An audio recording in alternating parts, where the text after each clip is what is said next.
Welcome, tea friends. This is Barb Dudley from Barbs Tea Service, and today we are on our 7th podcast of Barbs Tea Service presents. It's what the people want. It's what the people need. Okay. All right. So it's it's our podcast, but first tea at the On TV studios, and as you had just heard, our co-host, studio engineer, and arm candy, Chris Gully. Here I am. Welcome, everyone. And so, Chris, I'm really excited about today because we're going to be talking about some scrumptious treats. Yes. We're going to talk about some interesting specialties of Sally Lunn, a mysterious woman from England. It's exciting. Actually from France, but she gets to England. Yes, it's exciting. And we're also going to be talking about some treats from the Upper Peninsula in Michigan. So we're back home. We're all over the place. We are. And another exciting thing is we're doing the countdown to Bridgerton Season 3 coming next week. It is. Mm-hmm. Wow. Okay, so first tea.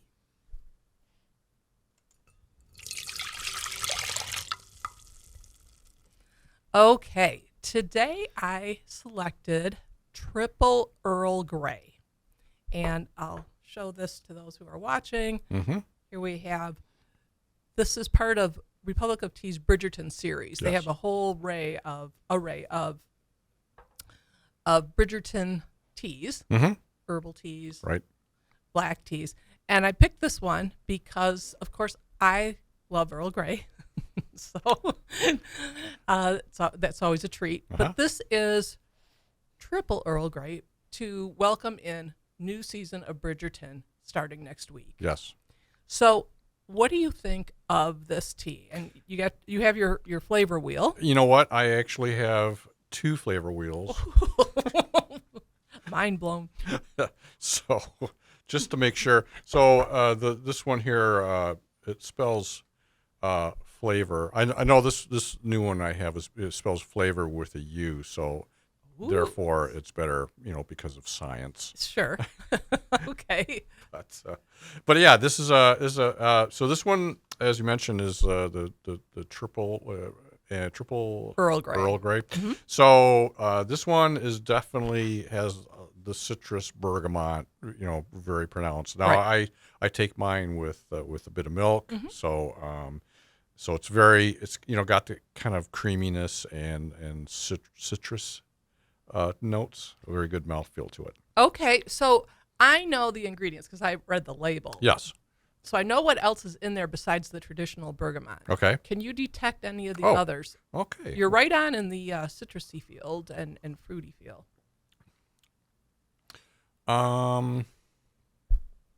Yeah, there's something else there. Help me out. What? Give me a hint. Citrus. Yeah. Oh, just plain citrus. Okay. Well, orange and lemon. Oh, okay. I thought we were looking for something mysterious or something. No. Okay. So it tastes a little bit different than the standard. Yeah. Earl Okay. Grey. I was describing that just to more bergamot. Okay. Which is remind me, bergamot's really kind of a version of orange. It right? is. It's Okay. a Mediterranean Right. citrus fruit. So Right. it just kind of got a lot in there. Right. I think I probably still like the traditional, but I like this. Yep.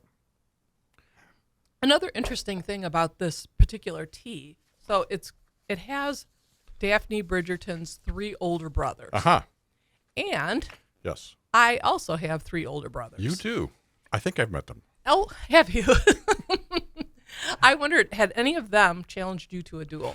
No, they have not. But there is. I've received several beatings in golf. Oh. Okay. So there is that. All right. Maybe a few paintball attacks. There you go. Okay. Yeah. All right. Well, good. We're a kinder, gentler society. Mm-hmm. So this is to usher in the new season of Bridgerton. Right. And this particular season is concentrating on Colin Bridgerton and Penelope Featherington. Yes. It's their story. If you put Colin and Penelope together, it comes out Polin. Amazing. That's what they're referring it to. That's pretty nuts. Well, I will tell you that this particular pollen season, I'm Yes. not allergic to. I've been sniffling my way through many of these podcasts, Yes. but with this pollen season, Yes. Okay. I'm okay. Love it. Okay, so I was thinking about this, how they've been coining this pollen. Mm-hmm.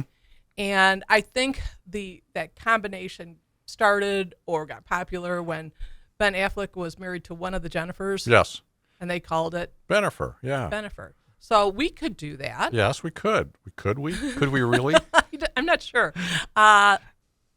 We could do carb. Uh-huh. Mm-hmm. Okay.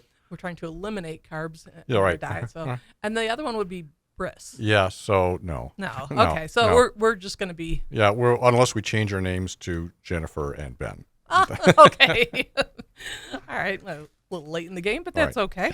All right. So, in anticipation of Bridgerton, I've been putting together some items for a celebratory afternoon tea, Yes. Bridgerton themed, Mm-hmm. and also I've been putting a little bit of Bridgerton decor in our home. I don't know if you've noticed. Oh, where is it? Where could it be? So, first, the afternoon tea. I mentioned Republic of Tea has all this nice assortment. Right. They even have a Newton ginger tea Uh-huh. that's named after their Oh, dog. the dog. The Yeah, dog. yeah. And I thought, boy, this would be good for Rob. 'Cause Yes. He likes, Yep. he loves dogs and Yep. he loves ginger. So, Yeah. all right, something to think about. Mm-hmm.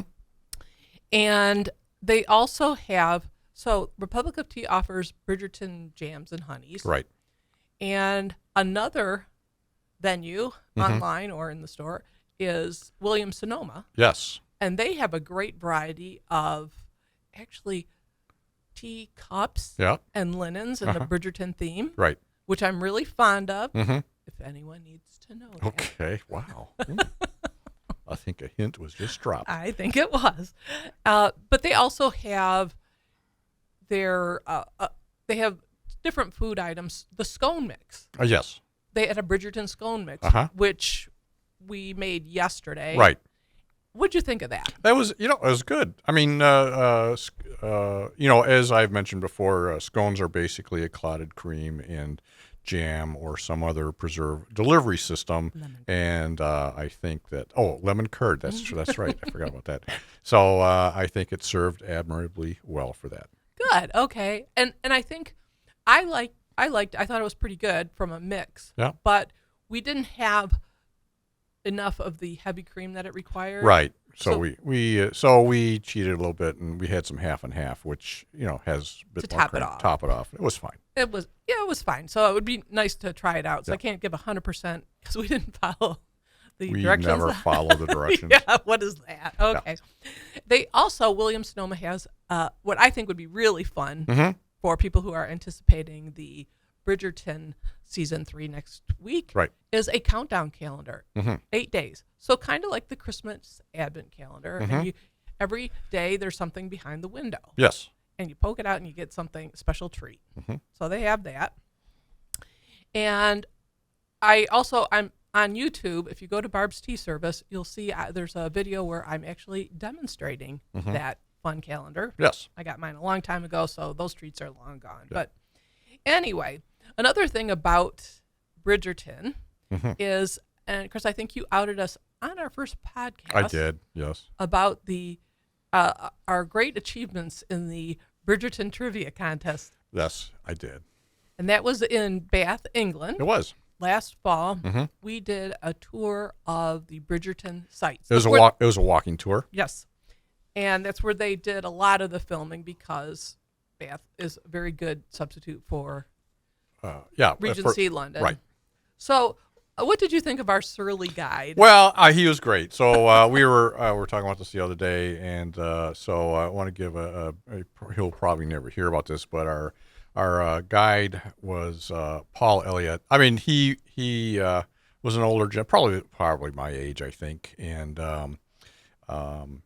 so but he had an attitude which I loved. I mean, I thought this was great. It was kind of that. What's the word? Condescension. Proper Proper condescension. condescension. Yes, he put us tourists in our place. Yes. What which was great. I mean, that was actually kind of the entertainment Right, as well. right. And so then he would give the snarky trivia questions, and if you didn't get it right, you were properly spoken to in the English way. And I thought that was wonderful. It was. It's an I'm not gonna say it's acquired taste. It's some people might find it a little Off-putting. but we embraced it. Off-putting is the point. Exactly. So that was a fun tour, and just a reminder that that's what we do at Barb's Tea Service. Yes. We do a lot of these tea talks. Right. We do Bridgerton. Right. We do Jane Austen. We do Gilded Age. We do Downton Abbey. Yep. And if there's a tea drinking game at home, all those probably get covered a lot. Right. But that's something that when we take these trips, we incorporate that into our tea talks. And so I think they're always kind of, getting a refresh and some more interest into it. So anyway, just a word on that. But before we leave Bath, I wanted to talk about the restaurant we went to, Sally Lunn's. You remember that one? I did. We were in Bath, 2 or 3 days at that point. Right. And we were kind of, it's a great walking town. So we ran across this place and had it was small. It was a small place, but it was really interesting and had a really fascinating menu. And we'll get to that. Yeah. So it was what I was thinking about that, like you said, we kind of hampered on it because we were walking around a lot.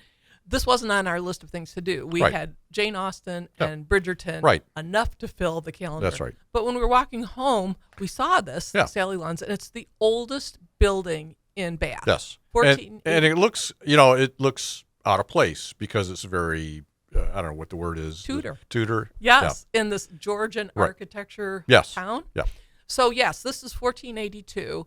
And so and when you go in, the low ceilings. Right.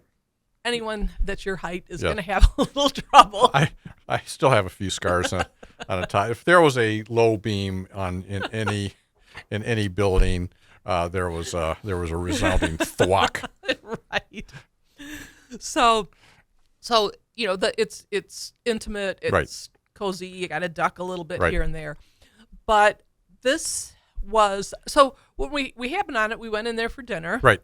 And we had something that I had never heard of before. Yep. You ever heard of those trenchers? No, not in the food sense. No. Right. We were in the trenchers. Yeah. So this was an item that dates back to medieval England. Right. It's medieval comfort food, I guess. That's exactly right. Yeah. So it's a bread, kind of a heavy bread, and placed on it is meats, and vegetables, a gravy. Right. Yeah, I guess we'd call it a stew, a very thick stew. Yes. Yeah. Yes. So these started before plates were invented. Yes. So this bread was your plate. Right. And so we wanted to try this. I remember I had the mushroom. Gravy one. I'm not sure which one you had. I think I probably had they might have had a lamb or something like that. Okay. So with this one, when we talk a lot about what's a finger food and what's you use as utensils, we could extend this now and say, is it does it have its own plate, or do we need a serving plate? Yes. Okay. So, but you liked it. I right? did. Yeah. Okay. So that was a couple of different discoveries. Right. But what I have learned since we were at Sally Lunn's is that, was there really a Sally Lunn? And who is Sally Lunn? Okay, so the legend has it, and most of the information comes from Sally Lunn's restaurant website, but she was supposedly a woman from France. She was a Huguenot refugee. Right. She came to England and in the late 1600s. Right. And she started selling bakery goods for a bakery, walking around town with her basket. And her name was Solange Lyon, Uh-huh. but her English coworkers couldn't No, pronounce you that. just can't get your mouth around that in the English language. Right. So she became Sally Lunn. Yeah. And turns out Sally Lunn has some mad baking skills of her own. Right. She creates these buns, which become referred to as the Sally Lunn buns, Uh-huh. become really popular. Yep. Some say, well, the website says that Yep. maybe Jane Austen liked them. Yes. It was a very generic reference, but Uh-huh. they're taking that Yeah. as belonging to them, and they also have a tea room dedicated to Jane Austen. Uh-huh. Their Yep. Jane Austen tea room, which we didn't get a chance to No. go to. But anyway, so this Sally Lunn had these incredible buns, Mm-hmm. and turns out that there's no reference of Sally Lunn Mm-hmm. before the 20th century. Right. And a lot of these food historians have said, seems to be the biggest reference is this website. Yes. And it started in the 1930s, Yes. this legend of Sally Lunn, Yes. by the people who had just bought this property. Amazing. It was kind of down and out Yeah. at that time. Mm-hmm. So it might have been something that they did to market, Yeah. created the Sally Lunn. I've never heard of that happening before. Never. Kind of a bit of tartanery, right? Yes, there's a lot of that going on. Okay. So, anyway, what's a little spin when things That's right. are good? Okay. So let's get to our Michigan Yes. tasty treat. Uh-huh. And this is something that we've encountered a few times, but we were reminded of it again, and you ordered some online. Right. This is Trenary toast. Right. And I'm going to put on my Uper hat. Yes. Yes. Okay.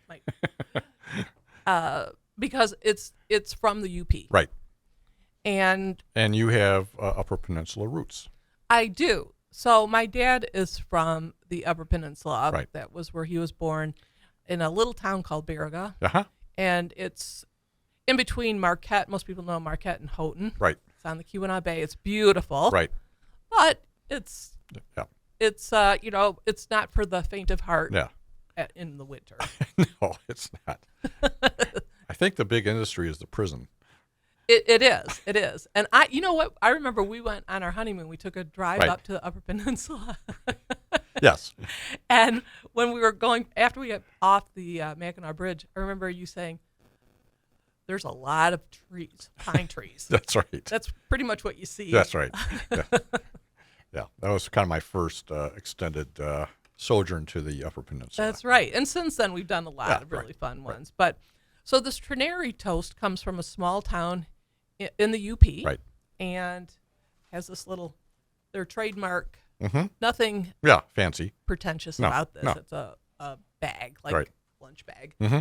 And I love this because it's very adaptable. Mm-hmm. You can use it for a lot of occasions. Right. It's perfect for your morning coffee. Yes. But they also mention, Yeah. which I love, it's great for afternoon tea. Yes. So do you want to tell us a little bit about what it is? It's it's toast. By the way, that bag smells great. Oh, it does. So anyway, It's like potpourri. yeah, it's like the cinnamon. This is their cinnamon toast, and it's kind of a special recipe, and it's very it's kind of it's going to be. It has I sense a very long shelf life, It does. and but it go yeah. So it's very nice, kind of in the morning to kind of have a break off a little bit and have a little chew on that. Yeah. Right. So I have to be careful. Yeah. My dentist doesn't want me to bite down on anything too hard, and, and I'm heeding her advice. Yep. But it's also very good for dunking. Yes. And I dunk it in my morning coffee, Oh boy. morning tea, Yeah. both. Yeah. Uh-huh. And you're right. It has a shelf life of at least a year Right. because they bake it twice. Yes. So they take all the moisture Yeah, out of it. right. And it's just great. So, I mean, Yep. we can keep this in Yep. for another year. Or eat it. We have options. That's That's right. a nice thing. Yeah, right. Okay. So I remember. I think this was it was a Finnish couple that started this in the 1930s, Right. and for my family, my dad and his family, they're Swedish, but they were from a Swedish settlement in Finland. Right. Right. But this is a big thing. Right. It's coffee and dunking your toast or whatever in your coffee or Right. they were always drinking coffee. Yeah. They didn't have any Earl Grey on No. their no. smorgasbord. No. But I remember my grandfather taking his morning coffee Yeah. and pouring it onto the saucer to cool it down. Yes. That's how it was done. That's how it's done. Yeah. So I don't know if we'd write like an etiquette book towards that, maybe. But anyway, okay. So speaking of etiquette, Yes. I want to talk about our etiquette tip of the week. But first, I'd like to talk a little bit about our viewer feedback, viewer/listener feedback. So, as we say here Yes. at our podcast, we don't judge Much. too much. We reserve a little room for some judgment. Right. But we don't steer away from controversy. And I'm telling you, people didn't like that French fries Yes. or Yeah. bacon Yeah. was to be eaten with a knife and fork. It's crazy. Yeah. So I just want to reassure folks that, we put this in context. If you're going through a drive-through Yes. and you're ordering French fries, Where's my knife and fork? Here. where's the good silver? Yeah. That's right. But anyway, if you're in a more casual setting, of course you don't need to use Right. a knife and fork. Okay. But Now don't go crazy.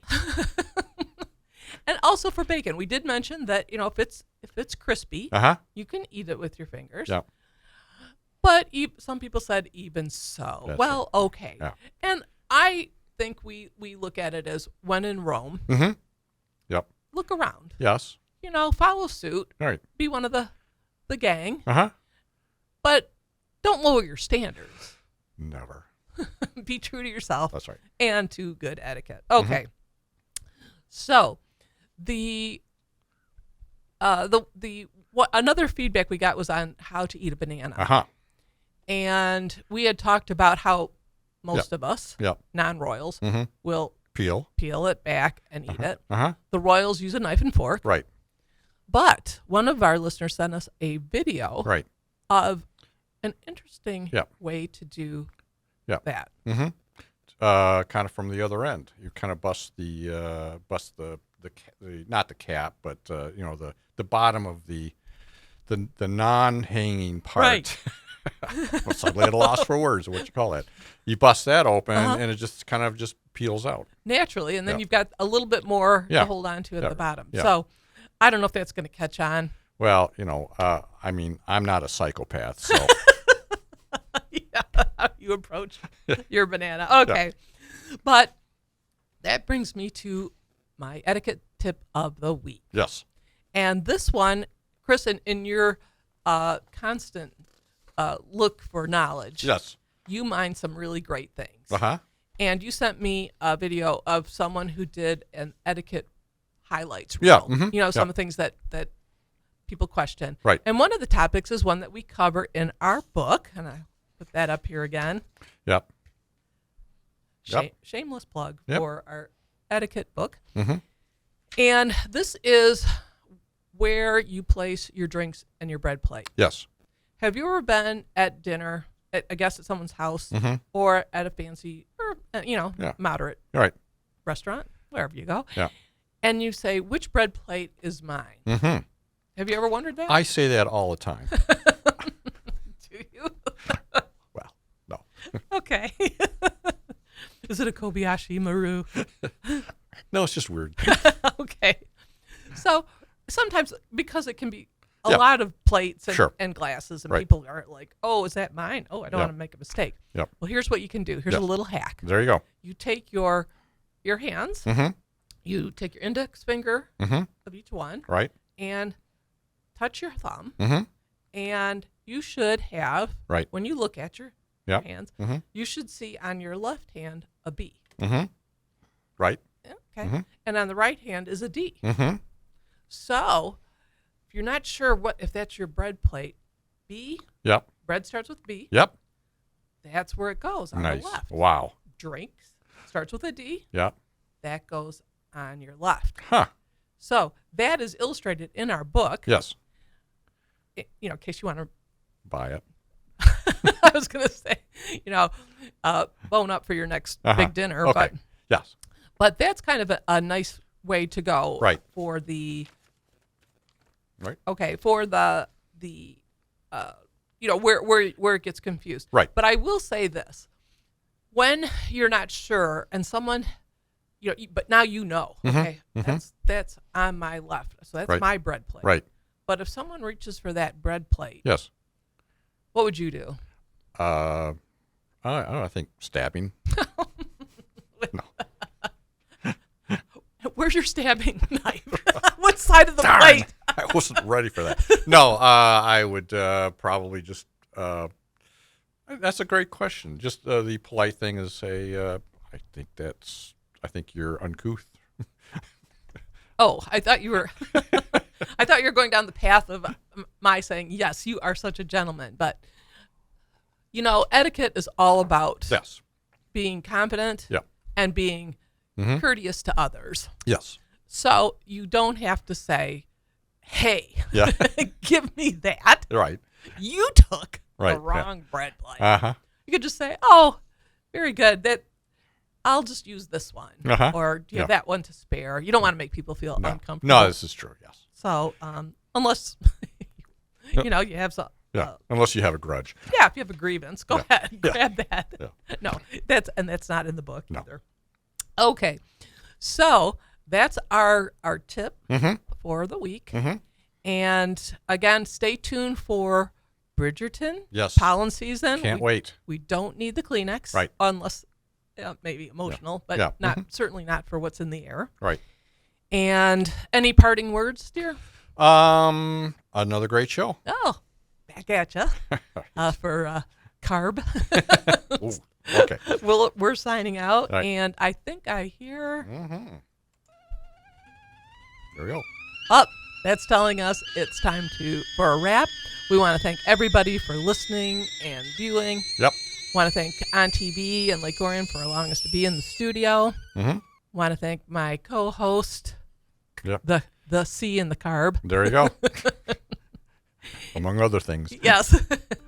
And we again hope we hear some more customer feedback, Yeah. viewer feedback.